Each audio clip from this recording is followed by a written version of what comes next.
Praise road. હું Stanley Macwan. મારી YouTube channel Gujarati Bible સ્ટડીમાં તમારું સ્વાગત છે. મારી ચેનલને આજે અત્યારે આગળ તમે સબસ્ક્રાઈબ કરી લો અને સનજ્ઞાનમાં તમે વધતા જાઓ. અત્યારે ઈરાન અને અમેરિકા અને ઇઝરાયલ એ બધાનું જે યુદ્ધ ચાલી રહ્યું છે એ યુદ્ધના કારણે ભારતની અંદર ઘણી બધી તકલીફો ઊભી થઈ છે. તકલીફો એવી ઊભી થઈ છે કે ગેસના બાટલા મળતા નથી. ગેસના બાટલાની કિંમત વધી ગઈ છતાં પણ મળતા નથી. અને પહેલાં જે બુકિંગનો જે સમય હતો એ સમય કોઈ મર્યાદા નથી, પરંતુ એ સમય મર્યાદા વધારી અને લગભગ 25 દિવસ સુધી કરી દીધી કે 25 દિવસ સુધી તમે બીજો બાટલો નોંધાવી શકતા નથી. આ રીતે એક પ્રતિબંધ આવી ગયો. હજુ તો આ ગેસનું આવું થયું છે.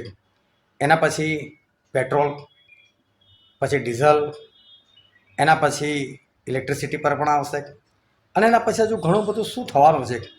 શું ખરેખર લોકડાઉન પણ લાગશે? આ લોકડાઉન લાગશે તો કેવા પ્રકારનું લોકડાઉન લાગશે અને હવે પછી પરિસ્થિતિ ક્યારે સુધરશે અને પરિસ્થિતિ કેવી કેવી આવતી રહેશે અને 2027 સુધી શું થશે એ સગળી બાબતો જાણવાના માટે આ વિડીયોને તમે આખો જુઓ.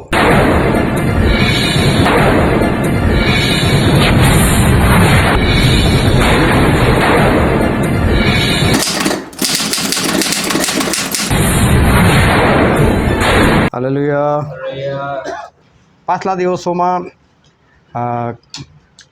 2019ની અંદર એના અંત ભાગની અંદર એક બીમારી આવેલી અને એ બીમારી આવી એમાં ઘણું બધું થયું કે એમાં લોકોને ઘરમાં બંધ કરવામાં આવ્યા, રસી પણ આપવામાં આવી અને ઘણું બધું દુનિયાની અંદર એ ઉપર નીચે થઈ ગયું. એ એક સમય આપણે બધાએ આપણી આંખોએ જોયો છે અને આપણા હોશો હવાસમાં અને સમજી વિચારીને આપણે એ બધું જોયું છે કે એ વખતે પરિસ્થિતિ કેવી હતી. અને અત્યારે 2026ની સાલ આવી ગઈ એટલે લગભગ 5.5-6 વર્ષ થયા અને આ બધી વસ્તુઓ હવે ધીરે ધીરે એની પાછળ શું હતું એ પ્રગટ થવા લાગ્યું. પરંતુ એ સમયે મેં ઘણા બધા મેસેજ આપેલા, ભલે બધું બંધ હતું પણ છતાં ઓનલાઈનની અંદર ઘણા બધા મેસેજ આપેલા અને ત્યારે મેં પુકારીને એક વાત કરેલી હતી કે ભાઈ આનાથી ગભરાશો નહીં, આનાથી ગભરાવા જેવું કશું નથી. પરંતુ આ એક અખતરો છે, આ એક આપણી પર કરવામાં આવેલો એક પ્રયાસ છે. અને ઘણા બધા લોકો કહેતા હતા ઈશ્વરનો કોપ આવ્યો છે, ઈશ્વરનો ક્રોધ સળી ગયો છે, આમ થશે તેમ થશે, પરંતુ એવું કશું ઈશ્વરનો ક્રોધ એવું કશું હતું નહીં. કારણ કે જ્યારે ઈશ્વર તરફથી મરકી આવે છે ત્યારે બાઇબલની અંદર આપણે જોઈએ છે બહુ તો 1 દિવસ, વધારેમાં વધારે 2 દિવસ ચાલે, એનાથી વધારે કદી ચાલતી નથી. પરંતુ આની પાછળ જે કંઈ હતું હવે રહીને અત્યારે 2026ની અંદર કોઈક ફાઇલ ખોલી, અમુક શબ્દો હું બોલવાનો નથી એટલે તમે સમજી જજો. તો એની અંદર નામ આવ્યું બિલનું કે ભાઈ આ માણસ આની પાછળ જવાબદાર હતો, આણે આ વાયરસ બનાવેલો હતો, આણે આવી રીતે બધું કર્યું હતું અને એણે પૈસા કમાવાના માટે કે જે હોય તે. પરંતુ એ ભાઈનું એ નામ આવ્યું. હવે શું છે, આ આપણે બધા મોં ભરીને બોલે છે, જો આવું હતું, આ ષડયંત્ર આ હતું, ફલાણું હતું. પણ એ તો 5.5-6 વર્ષ પહેલાં ઓલરેડી મેં કીધેલું હતું, જ્યારે નવું હતું ત્યારે પણ. અને એ સમયના વિડીયો તમે કદાચ કાઢીને જોઈ શકશો કે એ સમયે આ બાબત કીધેલી. પરંતુ માણસો આ બધી બાબતો પર એ વિશ્વાસ કરતા નથી. આ બિલની મને એરિયા નથી ખબર, પણ કોઈક જગ્યાએ એની પાસે ફેક્ટરી છે અને ફેક્ટરીની અંદર કરોડોની અંદર મચ્છર પેદા કરે છે. મચ્છર પેદા કરે છે, મચ્છર ઉત્પન્ન કરે છે અને કહે છે એવું કે આ મચ્છરો એટલા માટે કે જે મચ્છરો બીમારીઓ ફેલાવે છે ને એને આ મારી નાખે. બોલો, આવું હોય તો દર વર્ષે મચ્છરો વધે, ઓછા થઈ જવા જોઈએ ને? જેના મચ્છરો એટલા પાવરફુલ છે ને બીજા મચ્છરોને મારી નાખે છે અને આપણે નુકસાનકારક નથી, તો અત્યારે તો મચ્છરો ક્યારે ખલાસ થઈ ગયા હોય છે. એ કરોડોની માત્રામાં બનાવે છે. પરંતુ ખરેખર જે ગરીબ લોકો કહેવાય છે એ ગરીબ લોકોને સંપૂર્ણપણે ખલાસ કરવાની આ યોજના છે અને એના માટે આ બનાવે છે. કોઈ એની તપાસ નથી કરતું કે ભાઈ તું આવો દાવો કરે છે તો ખરેખર આવું થયું છે કે નહીં. અમને કોઈ રિપોર્ટ આપ કે તે અત્યાર સુધી કેટલા મચ્છરોને મારી નાખ્યા તારા મચ્છરોથી. પરંતુ કોઈને આ બધી બાબતની પડેલી પણ નથી, કોઈને ખબર પણ નથી અને કોઈને ઇન્ટરેસ્ટ પણ નથી કે આ બધું શું થઈ રહ્યું છે. બસ માણસો મરી રહ્યા છે, પરંતુ મારો વારો નથી આવ્યો ને એટલે માણસને કંઈ પડેલી નથી.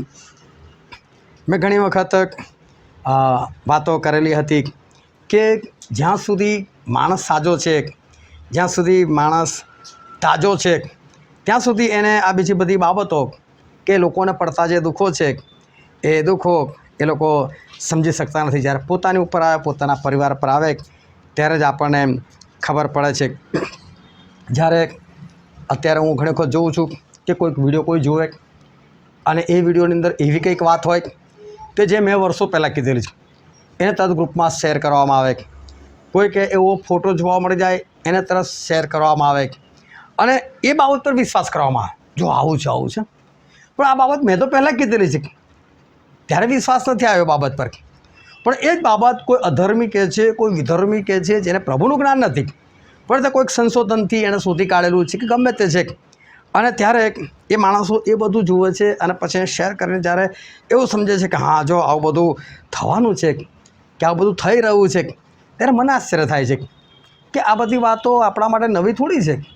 આપણે તો ઓલરેડી શીખેલા છે, જાણેલા છે, અને અત્યારે આપણને કેમ નથી આ બાબત પર વિશ્વાસ, અને કોઈ બીજું મૂકે છે ત્યારે આપણને એ વાતે કેમ વિશ્વાસ આવે છે. જો 5-6 વર્ષ વીતી જાય ત્યાર પછી 5-6 વર્ષ પહેલાં કીધેલી વાત પર તમે 5-6 વર્ષ પછી વિશ્વાસ કરો અને વચ્ચેની ઘટનાની વચ્ચેના સમયની અંદર જો કોઈ દુર્ઘટના તમારી સાથે બની જાય તો તમે જે કોઈ બીજાનું કહેલું માની લો છો, પણ એ વચ્ચે જે 5-6 વર્ષનો સમય જ ગાળો જતો રહે એની અંદર તમને કશું થઈ ગયું કે પછી એવી ઘટના આપણી સાથે બની ગઈ તો શું થઈ શકે. મેં બહુ પહેલાં જાહેર કરી દીધું કે ભાઈ સોનાનો રેટ ઘટી જશે, અને સોનાનો રેટ ઘટી જશે માટે જેની પાસે હોય વેચી નાખો કે જેથી કરીને તમારા પૈસા જે છે એ તમને મળી રહે. પરંતુ આ બાબત જે છે એ લોકોને એક મૂર્ખતા ભર્યું લાગે છે. હોતો હશે સોના રેટ ઘટે, પરંતુ ગઈકાલે જ મને કોઈકે કીધું કે હા ખરેખર રેટ તો ઓછા થવા જ લાગેલા છે. પણ એ તો પણ ઠીક વાત છે, પરંતુ સોનું નહીં પણ સોના જેવી ધાતુ બનાવવાની આખી ફેક્ટરી ઊભી કરી દીધી છે, અને ત્યાં આવી રીતે સોનું બનાવવામાં આવે છે કે જેને કદાચ કોઈ સાબિત પણ નહીં કરી શકે કે આ સોનું નથી. અને સોનું ખરેખર કદી બનાવાય જ નહીં, કારણ કે તો ખનિજ તત્વ છે, એ ખાલી મળી આવે છે, શુદ્ધ કરી શકાય, બનાવાય નહીં. પરંતુ એવું કોઈક ધાતુ એ લોકો બનાવી રહ્યા છે, અને ત્યારે એટલી બધી માત્રામાં સોનું બહાર આવશે કે એ લોકોનું કહેવું એવું છે કે સોનું ફક્ત 5,000 રૂપિયા તોલા થઈ જશે. હવે વિચાર કરો કે આવું થઈ જાય તો પછી એ 5,000 તોલા આપણી પાસે 5,000 બી થશે તો બી આપણી પાસે ખરીદશે કોણ, અને આપણી પાસે એના પૈસા ક્યાંથી આવશે. 2023થી મેં ફરી એક વાત જાહેર કરી કે ફરી એવો સમય આવશે કે ઘરમાં બંધ થવાનો વારો આવશે, ઘરમાં બંધ થવાનો વારો આવશે. અને ઘટના આપણા માટે પહેલાં થઈ ગયેલી છે. 2020 પહેલાં કદાચ કોઈ કહેતું તો આપણને નવાઈ લાગતી, હોતો સાવ કોઈ થતું હશે, તો 2020માં તો આપણે અનુભવ કરીને બહાર નીકળ્યા, અને અનુભવ કરીને બહાર નીકળ્યા અને હવે ફરી કોઈ કહે છે તો કેટલું આસાનીથી માનું છું હા આવું પહેલાં થઈ ગયું છે અને ફરી બી થવાની શક્યતા છે. અત્યારે જો પાકિસ્તાનની અંદર ઓલરેડી લોકડાઉન ચાલે છે, ત્યાં આગળ બધા ના પાડે ભાઈ બહાર ના નીકળો, કશું છે જ નહીં આપણી પાસે પેટ્રોલ ડીઝલ. અને અત્યારે હું રસ્તામાં આવતો હતો, ટ્રાફિક જામ, પણ જામ હતો એનું કારણ જોયું ત્યાં ત્યાં પેટ્રોલ પંપ હતો એટલે તો લાંબી લાઈન હતી. હું તો વિચારતો અહીંથી વચ્ચેથી નીકળી જાઉં, પણ તારે જો પેટ્રોલ પર તે લોકોએ લાઈન લગાવી દીધી છે. મને આશ્ચર્ય થાય, પેટ્રોલ શું આપણા બાપ દાદાઓ પેટ્રોલ વગર નતા જીવતા? ના જીવાય શું પેટ્રોલ વગર? કહું ખલાસ તો ખલાસ હોય, ચાલો ને, એમાં શું કઈ મોટી વસ્તુ છે. પરંતુ માણસને અસંભવ લાગે છે. પરંતુ જ્યારે ગેસનું શું ત્યારે જ મેં કીધેલું, હજુ બી ગ્રુપમાં મેસેજ હશે જોઈ લેજો, મેં ત્યારે જ કીધું ગેસથી શરૂઆત થઈ છે, પેટ્રોલ બી આવશે, ડીઝલ બી આવશે, ઇલેક્ટ્રિસિટી પણ આવશે, હજુ તો પાણી પણ આવશે. આજે જ અત્યારે જ કોઈક ભાઈ છે જે કેનેડામાં રહે છે, અને એણે એના છોકરાને ઇન્ડિયાની અંદર અત્યારે તાજી વાત કલાક પહેલાંની વાત કરું, ફોન કરીને કહી દીધું કે ભાઈ ફટાફટ પૈસા હોય તો ઉપાડી લે. સમુદ્રની નીચેથી જે ઇન્ટરનેટના વાયરો જાય છે એમાં કંઈક નુકસાન થયું છે એવું એના જાણવામાં આવ્યું છે. હું નથી માનતો થયું હશે, પરંતુ નેટ બંધ થવાની વાત બી મેં વર્ષો પહેલાં કરેલી છે, આજથી નથી કરી કે થશે આવું. અને બેંકના પૈસા મેં ઘણી વખત કીધું કે ઉઠાવીને ઘરમાં રાખી દો. હા, છતાં માનવું ના માનવું એ તો માણસના હાથની વસ્તુ છે. પરંતુ અત્યારે રસ્તામાં હું આવતો હતો અને મને આ વાત ખબર પડી કે આવું થયું. આ વિચાર કરો કે આવું થશે ને જેના પૈસા હશે અને જેના જશે એને કેવું થશે. યુસુફે 7 વર્ષ પહેલાં કહી દીધેલું હતું કે 7 વર્ષ પછી દુકાળ આવશે, અને તો પણ એ મિસ્ત્રીઓ બધા કંગાલ થઈ ગયા, એ લોકો ગુલામ બની ગયા. કેટલી બધી મૂર્ખતા, એ લોકો જાણતા હતા, એ લોકોએ બધું સાંભળેલું હતું, પરંતુ એ લોકો એ માનવા તૈયાર ના થયા અને મિસ્ત્રીઓ બધા કંગાલ થઈ ગયા. અને આજે આ બધું તો આપણી પાસે બાઇબલની અંદર લખેલું છે, એટલે આપણને તો ખબર હોવી જોઈએ. મેં 2023ના નવેમ્બર મહિનાની અંદર મારો વિડીયો જોજો, અને એની અંદર મેં એવું કીધેલું હતું કે મિડલ ઇસ્ટની અંદર જે લડાઈ ચાલે છે એમાં ઈરાન આવશે. સાથે સાથે જે મોગેમ્બો, હું નામ આપું સમજી જતો તમે, હા, એ માણસ બી વચ્ચે આવશે, ગ્રહણ બંને ત્રાટકશે. અને તમે જો અત્યારે બધું થઈ રહ્યું છે મિડલ ઇસ્ટની અંદર, જો નર્યો અંધકાર છે, નર્યું ગ્રહણ છવાયેલું છે. જે બધા આરબ દેશો છે, ઇઝરાયલ દેશ છે, ઈરાન દેશ છે, ત્યાં આગળ અત્યારે ભયંકર મારામારી ચાલી રહી છે. કોઈ કહે છે કે ઈરાન આટલા હુમલા કર્યા, કોઈ કહે છે ઇઝરાયલે કર્યા, કોઈ કહે છે અમેરિકાએ કર્યા, આ દેશોમાં થયા, પેલા દેશોમાં થયા, જે બી હોય. પરંતુ 2023માં એ મોગેમ્બો જ્યારે સત્તા પર નહોતો ત્યારે કહેવામાં આવેલું કે 2024માં એ આવશે સત્તા પર અને આવું કંઈક કરશે. અને અત્યારે આપણે એ જ પરિસ્થિતિનો સામનો કરી રહ્યા છીએ, અને એ જ પરિસ્થિતિને કારણે જે 2023ના એન્ડમાં બોલેલી વસ્તુ એ આજે સાબિત થઈ છે. અને અત્યારે આ ગેસ ને પેટ્રોલની તંગી અત્યારે ઊભી થઈ જો. પણ આવું થશે એવું એ ત્યારે કીધેલું હતું 2023ના નવેમ્બરની અંદર. એવું નથી કે આજે બોલો એટલે આજે થઈ જાય, એવું નથી કે આજે બોલો એટલે કાલે થઈ જાય. પણ એક વસ્તુ સમજી લેજો કે જે થવાનું છે એ થશે જ. ઈરાન આવશે, એવું 2023ના એ જ વિડીયોની અંદર મેં કીધું કે ઈરાન આવશે યુદ્ધની અંદર, એને વચ્ચે લાવવામાં આવશે. અને આજે ઈરાન આવ્યું, પણ તમે વિચાર કરો કે ખતરનાક રીતે આવ્યું. એણે એક સાથે કેટલા બધા દેશો પર એણે હુમલો કરી નાખ્યો, કેટલા બધા આરબ કન્ટ્રીઓ પર જ્યાં જ્યાં અમેરિકન એરબેઝ હતા બધા પર હુમલો કરી નાખ્યો એણે. કેટલીક જગ્યાએ એણે એરપોર્ટ ઉડાવી નાખ્યા. જે લોકો અહીંયા ઇન્ડિયામાં રહે છે ને એમના કોઈક સગા જે બહાર રહે છે ને આરબ દેશોમાં, પૂછી જો, આપણી મધ્ય વિલાસભાઈ છે, પૂછી જો, એમના જમાઈ છે, નથી આવી શકતા, એમને આવું છે પણ ટિકિટ હતી શું થયું, કેન્સલ થઈને કેન્સલ કરવી પડી, ફ્લાઇટ જ નથી. એક કેવા ઉચાટમાં રહેતા હશે, અહીં આ લોકો કેવા ઉચાટમાં રહે. પરંતુ આ બધી વાતો એ 2023ની અંદર થયેલી હતી કે આપણે આ બાબતની અંદર ના પડીએ અને આવું કશું ના કરીએ અને આપણે ના ફસે. પરંતુ આ બધી વાતોને લોકો ભ્રમણા સમજે છે, કાં તો પછી ખોટી સમજે છે, કાં તો એવું સમજે છે કે જ્યારે થશે ત્યારે જોયું જવાશે. પરંતુ જ્યારે જોવાનો વારો આવશે ને ત્યારે ખરેખર એ બધું નહીં જોવાય. એ સમયે આપણી પરિસ્થિતિ એવી નહીં હોય કે આપણે જોઈ શકીશું. હજુ આટલું બધું શીખવાડ્યા છતાં હજુ પણ આપણા જ વિશ્વાસીઓની વાત કરું, બહારના નહીં, આપણા જ વિશ્વાસીઓ, જ્યારે મેં ઘણા લોકો સાથે વાતચીત કરી, કોઈક હજુ તો 5 વર્ષ સુધી કશું નહીં થાય, કોઈકની પાસે મેં એવું સાંભળ્યું કે 10 વર્ષ લાગશે કે છે. અને કોઈ કહેતા એટલે સુધી કીધું 2034 પહેલાં તો કશું નહીં થવાનું, છોડો. મેં કીધું મેં શીખવાડેલું છે એનું તમને કશી અસર જ નથી થઈ કે તમે સાંભળ્યું જ નથી આ વસ્તુ. અને પછી એક ભાઈ જે બીજાને પણ શીખવાડનાર છે એને મેં જ્યારે આવ્યું તને ખબર નહીં ભાઈ મેં તો શીખવાડેલું છે આ વસ્તુ, કહી શકે કે 2034 સુધી કશું નહીં થાય. ના ના, એટલે એમ તો આપણી પાસે કશું સમય નથી, બહાર ફેરી નાખી, પણ સમય નથી તો પછી માણસ એ કરે છે શું.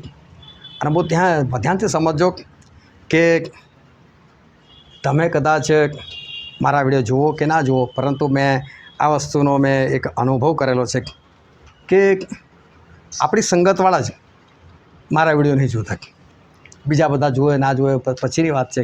પરંતુ મૂળ તો આપણી સંગતવાળા જ વિડીયો નહીં જોયું. રોજ મારો 6 વાગે વિડીયો હોય જ, ભાગ્યે જ કોઈ વખત હું ચૂકી જાઉં, કોઈ એવા કામમાં હોઉં અને કદાચ ના કરી શકું તો. પરંતુ મને આનંદ છે એક વાતનો કે મારા વિડીયો છે ને બહુ ઊંચા લેવલ પર લોકો જોવે છે, કેમ કે મારો વિડીયો ઉડાવી નાખ્યો. હા, એક વિડીયો મેં મૂકેલો પ્લેનનો, અને એની અંદર જે ઘટના બનેલી હતી એ ઘટનાનો પર્દાફાશ કર્યો. અને બોલો, એ ઉપરવાળાએ ધ્યાનમાં લીધું. ઉપરવાળા એટલે જે આખા વર્લ્ડની ઉપર ટોપ પર છે એવા લોકોની વાત કરું છું. એ લોકોએ મારો વિડીયો ઉડાવી નાખ્યો. આ ના ચાલે. અને ત્યાર પછી ખબર નહીં મારી ચેનલમાં શું કરી નાખ્યું છે, તો 100, 125, 150 એનાથી વધારે કોઈ જોઈ નહીં શકતું. બસ કશું એવું કરી નાખ્યું. પહેલાં મારા વિડીયો 3000, 4000, 5000 પર પહોંચી જતા હતા. અમુક વિડીયો 60,000 પર પહોંચી ગયા, કેટલા લાખને પાર કરી ગયા. પરંતુ આ ઘટના બની ત્યારથી મારા વિડીયો એવું કંઈક કરી નાખ્યું છે કે લોકો પાસે પહોંચતા નથી, કાં તો લોકો જોતા નથી. શું કરી નાખ્યું છે ખબર નથી, પણ મને આનંદ આવે છે. વાત તો આનંદ કેમ આવે છે, એ લોકોને મારી કદર તો છે, એટલે કે માણસ બીજા કરતાં કંઈક અલગ મૂકી રહ્યો છે. અને બીજા કદાચ કોઈ મૂકે છે એની અમને પરવા નથી, એની અમને બીક નથી, પણ આ જે માણસ મૂકે છે એની અમને બીક છે. આ વસ્તુ લોકોની પાસે ના જવું જોઈએ, એ બાબતની ખાતરી મને થઈ. હવે વિચાર કરો, એ જ લોકોની વાત કરું છું કે એ લોકો જે કરે છે એટલે એ લોકોને ખબર છે કે અમે શું કરી રહ્યા છે. અને એ લોકોની વાત આટલી સચોટ જાહેર કઈ રીતે કોઈ માણસ કરી શકે છે? જેમને ઓળખતો નથી, જેમને જાણતો નથી, એને આ બધી બાબત કઈથી ખબર? આટલું સચોટ એ કઈ રીતે મૂકી શકે? જે લાગ્યું, પણ મને એ બાબતનો આનંદ થયો. કંઈક એવું એ લોકોને એ મારા વિડીયોની અંદર દેખાયું કે જેથી કરીને એ લોકોએ આ બધી વાતો એ લોકોએ બંધ કરી દે, લોકો સુધી ના પહોંચે એવા પ્રયત્નો એ લોકો કરે. પાછલી બીમારીઓની અંદર જ્યારે માણસો ઘરમાંથી આઝાદ થયા અને બહાર નીકળ્યા, ત્યારે આ જે શૈતાની સંસ્થાઓ છે, હું નામ નથી બોલતો એ લોકોના, પણ તમે સમજી લેજો. તો એ જે શૈતાની સંસ્થાઓ છે, એ લોકોના જે હેડ છે, એમણે એ સમય જાહેર કર્યું 2020ની અંદર, જ્યારે લોકો ઘરમાંથી આઝાદ થયા ત્યારે હવે ફરી જ્યારે આવી પરિસ્થિતિ થશે, લાવનારા એ લોકો જ એવું કીધું, હવે ફરી જ્યારે આવી પરિસ્થિતિ થશે ત્યાર પછી આ પરિસ્થિતિ નોર્મલ થશે એવું ના વિચારતા કે છે. એટલે આ તો અમે ટ્રાયલ લઈ લીધો, અમારે જે જોવું હતું જોઈ લીધું. લોકોને ઘરમાં બંધ કરાવતા થયા, બધા કોઈ વિરોધ નથી કર્યો, કશું જ નથી થયું, અમે સફળ થયા છે. અને અમુક લોકો જે એ લોકોએ વિરોધ કર્યો, એ લોકો કઈ બાબતને લઈને વિરોધ કર્યો એ બધું લોકોએ જોઈ લીધું. જે લોકોએ વિરોધ કરેલો, લોકો સુપ્રીમ કોર્ટને લઈને વિરોધ કરેલો. સુપ્રીમ કોર્ટે અમને આઝાદી આપેલી છે, સુપ્રીમ કોર્ટનો ચુકાદો આ છે. તો માનશો, સુપ્રીમ કોર્ટને આજે આ લોકો ગણકારતા નથી, કાયદો એવો બનાવી દીધો. અમે જે કહીશું એ સુપ્રીમ કોર્ટે કરવું પડશે. હવે એ લોકો આમની અંડરમાં આવી ગયા, જ્યાં સુપ્રીમ કોર્ટ ખરેખર ઉપર હતી, પણ તો હવે આ પ્રોબ્લેમ થઈ ગયેલો છે. હવે એ લોકો પણ એમની ઉપરવડ જઈને કોઈ પણ ચુકાદો આપી શકશે નહીં. હવે કહે છે જો પરિસ્થિતિ બગડશે તો કહે છે કે નોર્મલ નહીં થાય એવું એ લોકોએ કીધું છે. બીજી બાબત એ લોકોએ જે એ સમયે જે જાહેર કરી, કારણ કે એ સમયે લોકોના શરીરની અંદર કશુંક નાખવામાં આવ્યું. લોકોએ બીકના માર્યા કે ખુશીથી કે જીવવાના માટે લોકોએ જે પોતાના શરીરમાં લીધું એને લઈને લોકોએ કહી દીધું હવે માણસ એ કોઈ માણસ નથી, માણસ એ કોઈ રહસ્યમય આત્મા નથી, પણ કે હવે માણસ અમે જેને વશ કરી શકીએ, કંટ્રોલ કરી શકીએ, જેમ ઘોડા અને ખચ્ચરને લગામથી કંટ્રોલ કરી શકે એવો આ એક પ્રાણી બની ગયું છે, એવું એ લોકોએ કીધું. એટલે કે અમે હવે માણસને ગમે ત્યારે કંટ્રોલમાં કરી શકીએ છીએ. થોડા વખત પર કદાચ વરસ જેવું થયું હશે કે કદાચ વધારે થયું હશે, એક વિડીયો મેં મૂકેલો હતો પૂરો બાઇબલ આધારિત, અને એમાં 70નો જે આંકડો છે એ 70ના આંકડા પર ગણતરી કરીને એ વિડીયો મેં મૂકેલો હતો. મને નથી ખબર કોણે જોયો છે, કોણે નથી જોયો, મારે કોઈને પૂછવું પણ નથી, પણ મેં એ સમયે ખાસ કીધેલું કે બધા લોકો આ વિડીયો જે છે એને ખાસ જોજો.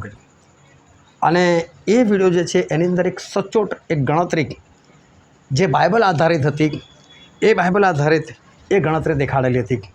અને એ ગણતરી એટલી બધી અદ્ભુત હતી, અને હું આજે એ જ ગણતરીના આધારે હું વિશ્વાસ રાખીને હું તો એ જ ગણતરીના આધારે હું ચાલી રહ્યો છું કે હવે શું થશે, ક્યારે થશે, કેવી રીતે થશે. હવે આવનાર દિવસોમાં પરિસ્થિતિ તો વણસી જ ગઈ છે. અત્યારે ગેસના બાટલાનો પ્રોબ્લેમ થઈ ગયો, આજથી પેટ્રોલનો પણ બસ આવ્યું કે ભાઈ વડોદરાની અંદર પેટ્રોલ પંપ બંધ થઈ ગયો. નયારાનો હું આવતો હતો રસ્તામાં, નયારાનો પેટ્રોલ પંપ હતો, બિંદાસથી ચાલતો હતો, કોઈ ભીડ નથી, કશું નથી. મારે બી પેટ્રોલની જરૂર પણ મેં નથી પુરાવ્યું પેટ્રોલ. કેમ? હું ચાલવા માટે તૈયાર છું, મને કોઈ ફરક નથી પડતો, કે હું ગાડી હશે તો જ જીવી શકીશ, એનાથી હું નથી જીવવાનો. મારા બાપ દાદાઓ જીવતા હતા ગાડી વગર, એટલે એનાથી કોઈ ફરક નથી પડવાનો. પણ જે લોકો આના બંધનમાં છે, તકલીફ એ લોકોને પડવાની છે, તકલીફ એ લોકોને પડશે અને એ લોકો એના વગર જીવી નહીં શકે. જે લોકોને મોબાઈલની આદત છે, એ શોર્ટ્સ વિડીયો જોવાની કે રીલ જોવાની ને આંગળીઓ ફેરવવાની પ્રોબ્લેમ એ લોકોને છે. ભલે ઇન્ટરનેટ કાલ બંધ થતો હમણાં થઈ જાય, મને એનાથી કોઈ મતલબ નથી.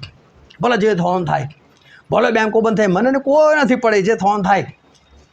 પરંતુ આ બધી વાતો એ વર્ષો પહેલાં એ કરેલી હતી. પણ હવે જે પરિસ્થિતિ વણસી છે અને વણસી રહી છે, તો સમજી લેજો કે પ્રભુ ઈસુ આવશે ને ત્યાં સુધી સરખું નહીં થાય. આટલું માની લેજો. પ્રભુ ઈસુ આવશે ને ત્યાં સુધી હવે મને નથી લાગતું કે કશું પણ સરખું થાય. કારણ કે ગેસથી શરૂઆત થઈ, પેટ્રોલ ડીઝલ પર આવ્યું છે. 4 વર્ષ પહેલાં એ લોકોએ કહી દીધેલું હતું કે 4 વર્ષ પછી ડીઝલ ગાડીઓ બંધ કરવામાં આવશે. એ વાતને લગભગ 3 થી 3.5 જેવા વર્ષો થઈ ચૂકેલા છે ઓલરેડી. અને બધાને એવું તો થોડું બંધ થાય, એવું તો થોડું બંધ થાય. લોકોને બધું પોતાની નજરથી વિચારે છે. લોકો એવું લાગે આવું થતું હશે. બધું કહીને કરે છે, તમારા છુપું રાખીને કોઈ કશું કરતું નથી. આજે પરિસ્થિતિ પેટ્રોલ ડીઝલ પર આવી ગઈ છે, ગેસ પર આવી ગઈ છે. આવતીકાલે આપણી ઇલેક્ટ્રિસિટી જશે, જોઈએ, લાઇટો બંધ થશે. એના પછી મને નથી ખબર બીજું કઈ કઈ વસ્તુઓ છે. અત્યારે જેટલી બી ગાડીઓ છે, 2019 પછી જેટલી બી ગાડીઓ નીકળી, એમાં BS6 એન્જિન છે. BS6નો અર્થ શું છે ને મને નથી ખબર. તો BS6 જે એન્જિન છે એ બધા એન્જિન અંદર એક સોફ્ટવેર છે. અને હવે એ BS6 વાળી ગાડી કદી તમે ગેરેજ પર નહીં રિપેર કરાવી શકતા. એના માટે તમારે એવા ગેરેજ પર જવું પડે જેની પાસે લેપટોપ હોય અને જેની પાસે સુવિધા હોય કે એ સોફ્ટવેરથી જાણી શકે. બસ વાયરો લગાવવાના અને એ ગાડી એનું સોફ્ટવેર કઈ જગ્યાએ કયો પ્રોબ્લેમ છે. બાકી સામાન્ય જે મિકેનિક છે, જે લારીઓ લઈને ઊભાલા છે, કોણ તો નથી જ ખબર પડવાની કે શું થશે, કે આની શું હશે. સોફ્ટવેર હોય એટલે સમજો કે તમારા મોબાઈલની અંદર રહેલા સોફ્ટવેર એ કેટલીક વખત અપડેટ માગે છે. અને ત્યાં તમે એને અપડેટ કરો. કોણ અપડેટ કરે છે? એ તમે નથી કરતા, તમારો મોબાઈલ નથી કરતો. એ હવાની અંદર કશુંક છે. કોઈક એવો માણસ કોઈક જગ્યાએ બેઠેલો છે જે તે બેઠો બેઠો તમારું સોફ્ટવેર અપડેટ કરે છે. એને મતલબ તમારું સોફ્ટવેર ફેલ બી કરી શકે છે. એટલે 2019 પછીના મોડલ જેટલાની બી પાસે છે, એટલા રસ્તે જતા હોય ને અને લોકો ચાહે ને ત્યારે લોકો બંધ કરી શકે. એ પેટ્રોલ હોય તોય, ડીઝલ હોય તોય. અને ઇલેક્ટ્રિક જે નીકળી છે એમાં તો વાર્તા જ ખલાસ છે. ઇલેક્ટ્રિક હોય એટલે ઓન ઓફ થાય. એટલે એ બધી ગાડીઓ તો બધી ઓન ઓફ થઈ શકે છે. અને 2019 પછીની બધી ગાડીઓ ઓન ઓફ થઈ શકે. લોકો ધારે તારે લોકો બંધ કરી શકે છે, રસ્તામાં તમને ઊભા કરી શકે છે. ધીરે ધીરે 5G બંધ થઈ જશે. પરંતુ 5G આવ્યું કેવી રીતે? એક ફિલ્મ આવેલી, રોબોટ નામની ફિલ્મ આવેલી. અને રોબોટ નામની ફિલ્મમાં કંઈક આવું કંઈક એની થીમ હતી કે એની અંદર એક તો પેલો હીરો હતો. જે હીરો હતો એ રોબોટ હતો. અને જે વિલન હતો એ બી રોબોટ હતો કંઈક. અને એ જે વિલન હતો એનું એક જ કામ હતું, એ એવું કહેવા માગતો હતો આ ટાવરો બંધ કરો કે છે, એનાથી બહુ રેડિયેશન ફેલાય છે અને એના કારણે પક્ષીઓ મરી જાય છે કે છે. અને એટલો દયાળુ હતો એ કે પક્ષીઓ મરે એને ગમતું નહોતું. એટલે વિરોધ કરે છે કે તમારી ફેસિલિટીના કારણે આજે આ વસ્તુ જે તમે 5G લાવ્યા છો, ટાવરો મૂક્યા છે, એના કારણે પક્ષીઓ મરે છે, આ ના મરવા જોઈએ. હવે વિચાર કરો, આ માણસ સારું બોલે છે, ખોટું બોલે છે? આ માણસ સારું બોલતો હતો. બોલો, એને પિક્ચરમાં વિલન કીધો છે અને એને જે મારી નાખે છે એને હીરો કીધો છે. એટલે જે ખરેખર વિલન હોવો જોઈએ એને હીરો કહેવામાં આવે છે. અને આ જે આ પરિસ્થિતિ છે, પ્રભુ ઈસુ જે ખરેખર આપણા હીરો છે, પ્રભુ ઈસુ જે ખરેખર આપણા સેવિયર, આપણા બચાવનાર છે, આજે કેટલી બધી ફિલ્મોની અંદર એમને વિલન ચિત્ર છે, એમનું ખરાબ બોલવામાં આવે છે. એટલું જ નહીં, જે એક સંસ્થાના વડા છે એ વડા આવું બોલી જાય કે ભાઈ પ્રભુ ઈસુનું બલિદાન નિષ્ફળ ગયું છે, એમના બલિદાનથી આપણને શાંતિ મળે એવું હતું, પણ શાંતિ તો મળી નથી. દુનિયામાં શાંતિ નથી, અશાંતિ છે. એટલે આપણને બીજા ખ્રિસ્તની જરૂર છે. વિચાર કરો, સંસ્થાનો વડો કોઈ બોલે. દરેક ધર્મના આખા વર્લ્ડ લેવલના જે આગેવાનો એ સિનાઈ પહાડ પર જાય અને બીજી 10 આજ્ઞાઓ જાહેર કરે. એનો મતલબ તમારા બાઇબલમાં લખી 10 આજ્ઞાઓ એ લોકોને નથી ગમતી, ખોટી છે, લોકો બીજી 10 આજ્ઞાઓ જાહેર કરે છે. જો તમારી પાસે મુઠ્ઠીમાં, તમારા હાથમાં મોબાઈલ છે, આ બધું તમને મળી જશે. તમે શોધખોળ કરશો તો મળશે કે એ કોણ છે, લોકોના ફોટા સાથે તમને મળશે. આ બધું કઈ 10 આજ્ઞાઓ એ લોકોએ આપી છે, પણ તમે જોઈ લેજો કઈ 10 આજ્ઞાઓ આપેલી છે. અને એ 10 આજ્ઞાઓને ફોલો કરવાનું એ લોકો કહે છે. આવી પરિસ્થિતિ એ થઈ ગઈ છે કે લોકો પ્રભુ ઈસુ ખ્રિસ્તને વિલન ચિત્ર છે, અને જે લોકો બાલને માને છે એ બાલને સારો માને છે. કેમ? એને માનનારા લોકો એવું કંઈક પ્રગટ કરી રહ્યા છે. અત્યારે ગ્લોબલ વોર્મિંગ એટલે કે પૃથ્વી ગરમ થઈ રહી છે, તાપમાન વધી રહ્યું છે, એને કારણે બરફ ઓગળી રહ્યો છે, અને જે સમુદ્ર છે એની સપાટી વધી રહી છે, પૃથ્વી પર ગરમી વધી રહી છે. એના કારણે કાલ ઉઠીને પ્રોબ્લેમ થઈ શકે એવો છે. એટલે આ સૂરજના કિરણો પૃથ્વી પર ના પડવા જોઈએ, એના માટેના પ્રોજેક્ટ બની ગયા છે. એની પર કરોડો અરબો રૂપિયા લોકો વાપરી રહ્યા છે કે આપણે આને રોકીએ. હમણાં જ ગયા અઠવાડિયે જે વરસાદ પડ્યો ને એને કારણે હતો વરસાદ. કારણ કે સૂરજના કિરણો એ લોકો પૃથ્વી પર આવવા દેવા નથી માગતા. વચ્ચે કંઈક એવું લેયર ઊભું કરી રહ્યા છે કે જેને કારણે કિરણો ત્યાંથી અથડાઈને પાછા જતા રહે. એના કારણે બધી સિસ્ટમ ડિસ્ટર્બ થાય.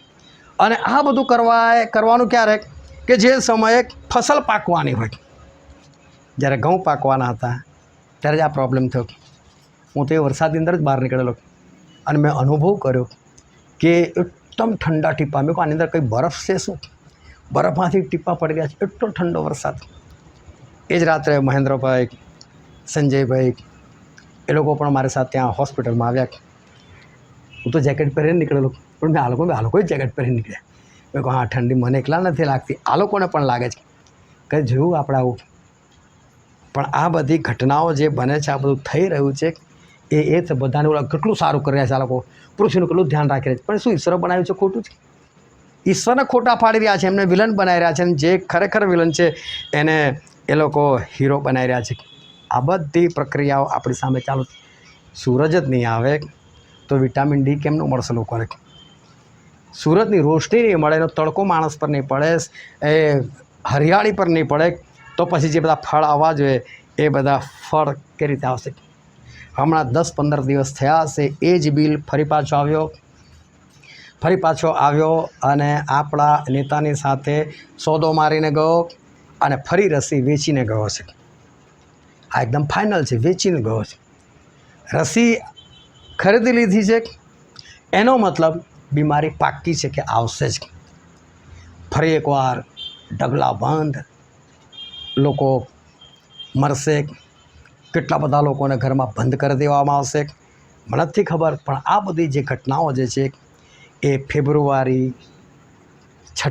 6 ફેબ્રુઆરી અને 2027 સુધીમાં બધું પતાવવાનું છે. આ મારી ગણતરી છે. પણ 2027 6 ફેબ્રુઆરી સુધીની અંદર આ બધી ઘટનાઓને આકાર આપવાનો છે. ખાલી તમે અંદાજ લગાવો ત્યારે તમે બહુ શાંતિથી બેઠા છો, હજુ બી તમને કશું જ નથી ખબર. પણ જે બહાર જઈને અહીંથી ભારત પેટ્રોલ છે તે પરિસ્થિતિ જોઈ લેજો. મને નથી ખબર છે કે નહીં, પણ ચોક્કસ એવું હશે.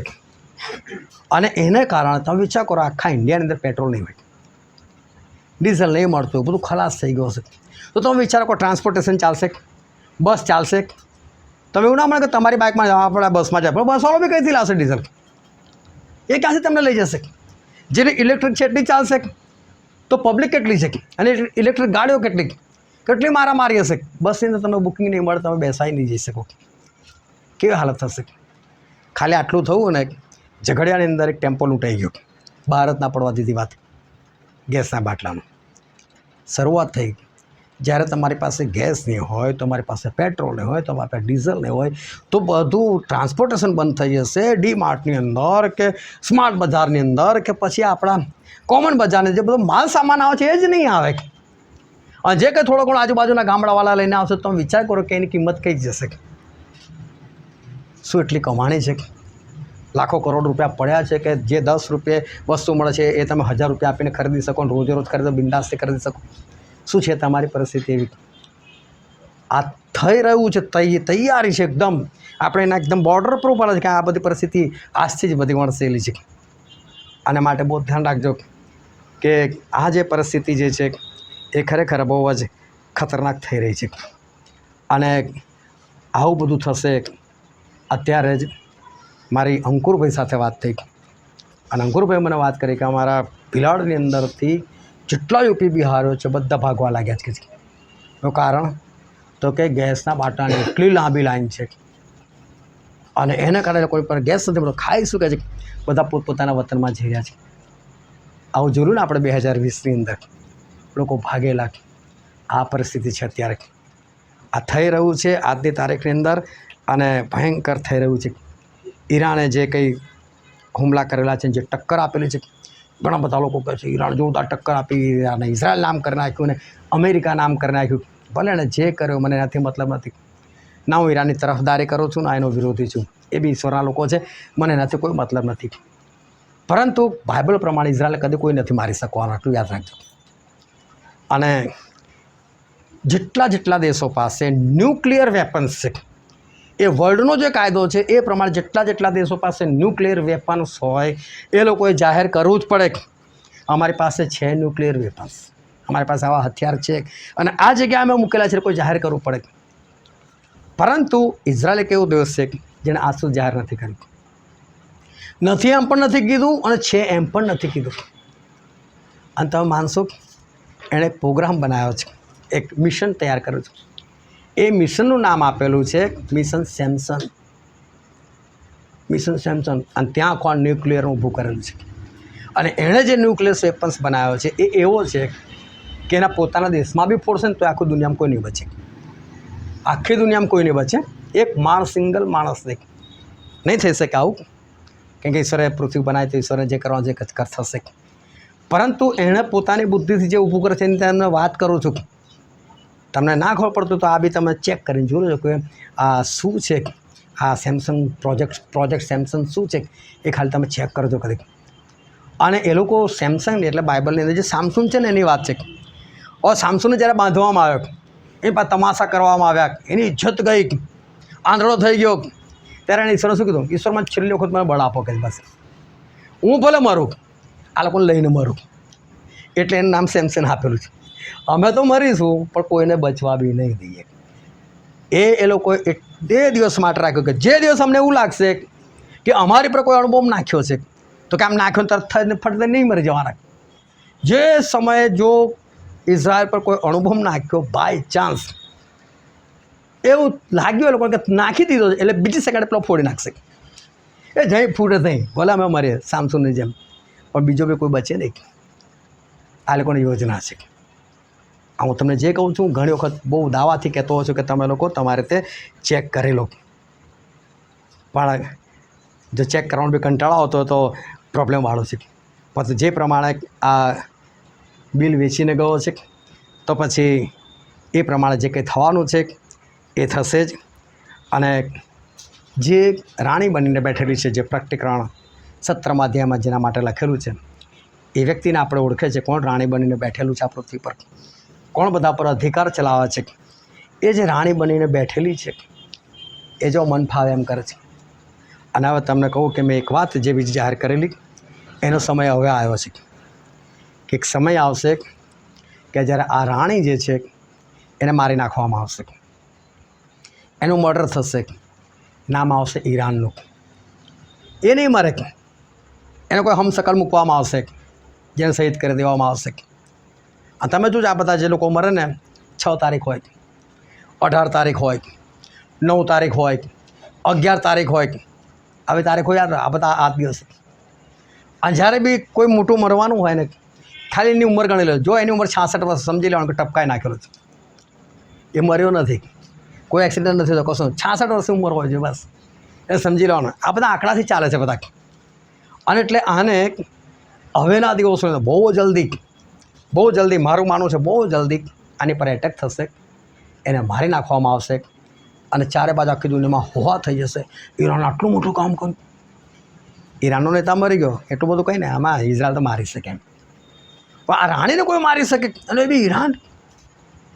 અને પછી એની જ છોકરી જે છે એ સત્તા પર આવશે, જોઈ લેજો. અને લાસ્ટ છે લાસ્ટ, અને એ સત્તા પર આવશે જેટલી સ્માર્ટ દેખાય છે એટલી જ ક્રૂર.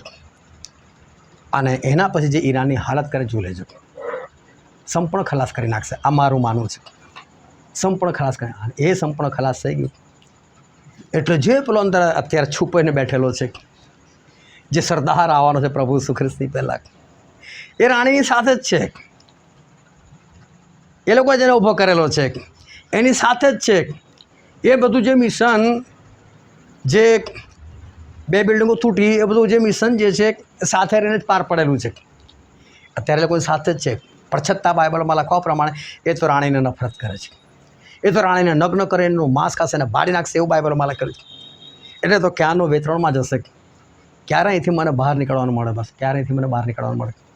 અને મેં તમને વાત કરી કે પાછલા દિવસોમાં જ્યારે પવિત્ર આત્માની મિટિંગ રાખેલી ભિલાડની અંદર, અને ત્યારે હું ત્યાં ગયેલો છેલ્લા દિવસે પવિત્ર આત્માની પ્રાર્થના માટે. અને ત્યારે એક ભાઈના દર્શન થયેલું, અને એને દર્શનની અંદર મને વારે ઘડે કે પિંજરાની અંદર માછલી છે. માછલી પિંજરાની અંદર જોઈ કદી, પણ કે માછલી પિંજરાની અંદર છે. અને એ એક શબ્દ ઘડી ઘડી બોલે, એટલે ભીંગડા નહોતા. અને બાઇબલમાં જોજો, જે ભીંગડાવાળી મચ્છી છે ને એ આપણને ખાવાનું કીધું, ભીંગડાના તો કંઈ નહીં ખાવાની, એ અશુદ્ધ છે આપણા માટે. એટલે કે આ માછલી છે ખરી પણ અશુદ્ધ છે, ક્રાઇસ્ટ છે પણ એન્ટી છે. અને એ પેલા પિંજરામાંથી બહાર નીકળવાનો પ્રયત્ન કરતો, એનું મોઢું તો બહાર આવી ગયેલું, પાછળનો પૂંછડો પગ આમ પટપટાતો હતો કે ક્યારે અહીંથી નીકળી જવાય એમ. હું સમજી ગયો આ દર્શન શું કહેવા માગે છે. આ તો એન્ટ્રીસ ઉઠવાની તૈયારીમાં છે, કંઈક કરી રહ્યો છે, એ આઝાદ થવા માટે કંઈક કરે. એ કંઈ ગુલામ નથી, એને બાંધીને નથી રાખવામાં આવે, એને કોઈ પિંજરામાં નથી, એ લોકોનો સાથી છે. પણ અંદર ખાને આપણે બધા ભલે સાથે હોય, પણ બની શકે ને કોઈને અંદર વેરઝેર હોય, એ થોડું દેખાવાનું છે. એ લોકોને એ તો દુશ્મન છે એ લોકોનો નથી કહે, એ લોકોને એવું લાગે છે કે અમારા સાથી છે, પણ અંદર ખાને લોકો એને દુશ્મની છે એની સાથે. અને આ દિવસોને જ્યારે જો આ બધું થયું ને એટલે એ સીધો બહાર આવશે. અને એ બહાર આવશે એટલે બાઇબલમાં લખેલું કે 7 દેશોને મદદ કરશે. એ 7 દેશો મળીને એ 7 દેશોની સાથે બેઠક કરશે. ભાઈ શું કરું છું બોલો, હું તો ત્યાં જ હતો આટલા વર્ષો, મેં આ બધું જોયું છે. એ લોકોનો પ્લાન શું છે બધું મને ખબર છે. આ લોકોને નહીં રોકવામાં આવતા આપણે અસ્તિત્વ નથી, જે બી હશે જે વાતો કરશે. અને 7 દેશો એની આર્મી સાથે હાલ લે, ભાઈ મારી આર્મી, તારે જે કરવું છે કર, તને જે ખબર છે એ પ્રમાણે કર. અને માણસ એક જ દિવસમાં આ રાણીને ખલાસ કરી નાખશે. એક દિવસ બી નહીં, 1 કલાકની અંદર ખલાસ કરી નાખશે. અને એ દિવસ હશે મારા માનવા પ્રમાણે 7મી ફેબ્રુઆરી 2027 સાલ.